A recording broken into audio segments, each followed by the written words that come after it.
why when you retarget those who added to cart in CPAS, it costs a lot.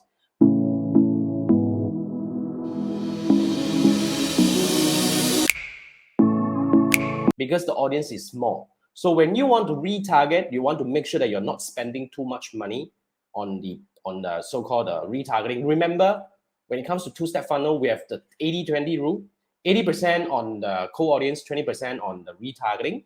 And we want to make sure that we are not overspending. So if you are having a high cost on your retargeting ad, first you need to check your frequency. So if your frequency is too high, when I say high means over 5, that's high.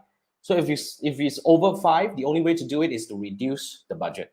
So that's how the whole equation works. Remember, retargeting, small budget, okay? So that the cost won't be high. All right. So if the cost is still continuously high, then you don't want to go for people who added to cart. You want to go a level slightly lower, maybe people who view content. Then you bring them in, because with that, technically you bring in more audience to your targeting. So that will bring up your cost, bring up your frequency, and a better chance of getting people to convert. It's all about equation. It's all about logic. You see, when it comes to Facebook ads, it's very powerful.